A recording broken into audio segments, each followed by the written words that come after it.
Ya, terima kasih Anda masih di Selamat Pagi Cirebon pemirsa, dan di segmen terakhir ini saya masih bersama akademisi dari IAIN Syekh Nurjati Cirebon, ada Dr. Budi Manfaat MSI. Tadi terputus jeda iklan ya. Nah, ini Pak Budi tadi Anda sebutkan, ini ada sebuah hasil riset ya, 15% itu keberhasilan itu yang memakai otak itu hanya 15%. Selebihnya ini adalah relasi. Maksud Anda? Ya, jadi selebihnya itu adalah kemampuan-kemampuan yang bersifat afektif ternyata. Afektif, oke. Ya. Jadi kalau sekolah kita hanya fokus pada pengembangan otak Kognitif saja, kognitif saja, tes-tes kita hanya untuk memicu perkembangan otak, kemudian mengabaikan hal-hal yang bersifat afektif, emosi, interpersonal, maka nanti kita akan ketinggalan. Karena kita akan melahirkan generasi-generasi yang hanya otaknya tinggi tapi sikapnya rendah. Itu ya. Padahal sikap itu diperlukan dalam dunia kerja di bidang apapun ya, di perusahaan ya, di perkantoran dan seterusnya, itu pasti memerlukan kemampuan-kemampuan yang bersifat afektif ya. Itu ya. Jadi hasil riset ini pasti mendorong kita, termasuk salah satunya adalah di dunia pendidikan, untuk kemudian menengok kembali. Jangan-jangan kurikulum kita itu terlalu banyak hal-hal yang untuk menstimulus otak, tetapi kurikulum di kita itu ya. Jangan-jangan. Jadi jangan-jangan. Yang itu kemudian memicu kita untuk melakukan sebuah evaluasi kurikulum. Evaluasi bagaimana cara mengajar kita selama ini. Evaluasi bagaimana cara penilaian kita selama ini. Apakah sudah mendorong pengembangan-pengembangan yang bersifat afektif untuk melahirkan manusia yang bisa bersikap hal-hal yang memang diperlukan dalam kehidupan sosial. Gitu, jadi ini ada benang merah dengan pendidikan karakter gitu yang tadi Anda sebutkan. Ya, jadi singkatnya pendidikan itu memang harus melahirkan manusia yang berkarakter. Berkarakter. Meskipun mengembangkan karakter itu tentu saja tidak mudah, Mas Habib ya. Jadi prosesnya, rangkaiannya, kan karakter itu dimulai dari, mungkin pertama adalah baru pikiran.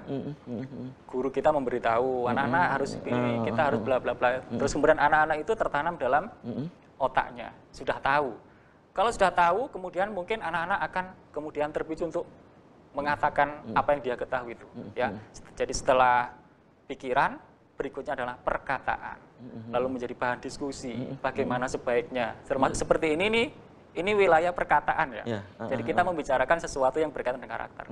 Tapi kan kita tidak cukup, Mas Habib, berhenti pada meja diskusi pada tataran diskusi. Setelah ini adalah perbuatan.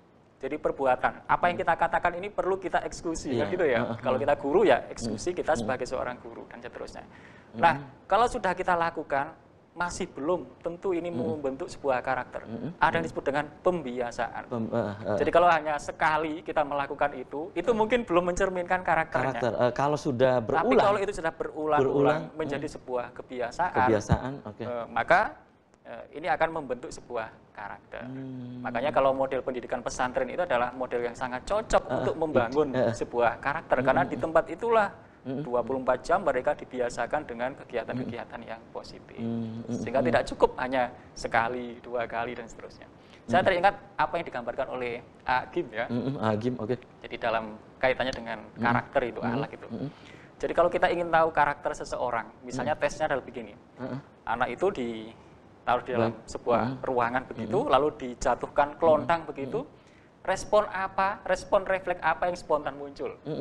Kalau misalkan dia ternyata innalillahi wa inna, oh berarti memang dia kebiasaannya begitu. Ketika mengalami hal begini, dia mengucapkan kalimat-kalimat yang seperti itu. Tapi kalau mungkin yang kebiasaannya tidak begitu, mungkin keluar kata-kata yang lain, copot misalnya begitu ya. Tapi memang dia kebiasaannya begitu. Ada yang mungkin ketika klonra dia cuek, berarti itu mungkin cuek. Jadi itu karakternya begitu. Jadi singkatnya memang mengembangkan karakter ini tidak cukup kita hanya menggantungkan sekolah, tetapi juga orang tua nih dalam lingkungan keluarga yang memang setiap hari membersamai anak-anak di dalam keluarganya.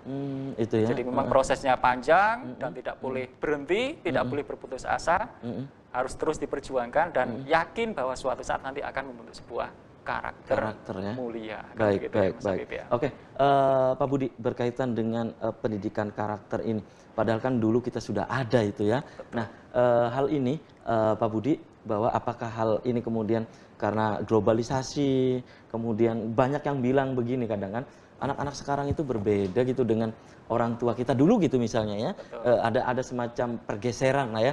Nah, ini menandakan menurut Pak Budi diakibatkan oleh apa gitu? Apakah hal ini akhirnya hal-hal yang tidak terpikirkan gitu? Bahwa pendidikan karakter itu adalah sebetulnya dari dulu sejak founding father kita mencetuskan pendidikan juga itu sudah ada gitu, Pak Budi. Ya. Kalau bicara tantangan, setiap zaman ada tantangan tersendiri ya Mas Habib ya.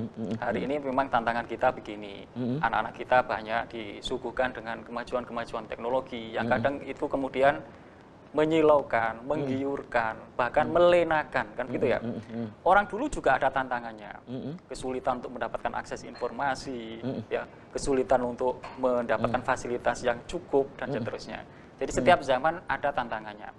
Nah, dengan kondisi zaman yang seperti ini, begitu akses informasi itu mudah sekali didapatkan. Diakses gitu ya. Maka kita sebagai pendidik harus tahu apa sih yang dibutuhkan pada zaman yang begitu mudahnya untuk mendapatkan akses informasi. Maka salah satunya adalah kita harus menanamkan supaya mereka memiliki sikap bagaimana menyikapi informasi-informasi yang berbeda-beda itu. Maka anak harus memiliki sikap tidak mudah percaya dengan suatu informasi. Maka anak harus memiliki sikap menghormati pendapat orang lain. Okay. Nah, sikap-sikap itulah yang diperlukan pada zaman yang seperti saat ini. Dan ini tentu kata kuncinya adalah kesadaran bersama. Jadi semua sadar, orang tua sadar dengan tanggung jawabnya, guru sadar dengan tanggung jawabnya, siswa sadar dengan tanggung jawabnya. Berkaitan dengan tata krama juga gitu? Tentu ya. Tentu. Karena ada yang menyebut bahwa ini budaya timur, kita itu budaya timur gitu kan. Sehingga orang tua kita kadang, loh ini anak sekarang beda sih dengan orang tua dulu gitu kan.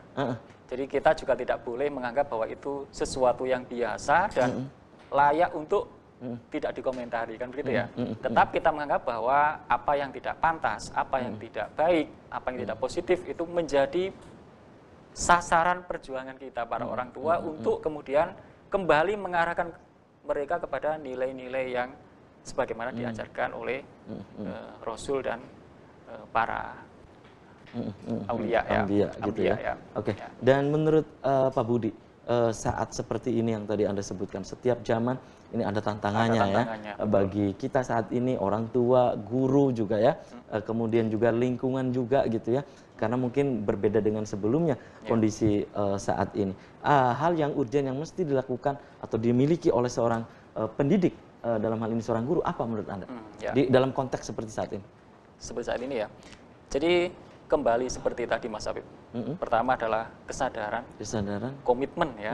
Komitmen itu paling penting sekali, bahwa membangun manusia itu faktornya banyak.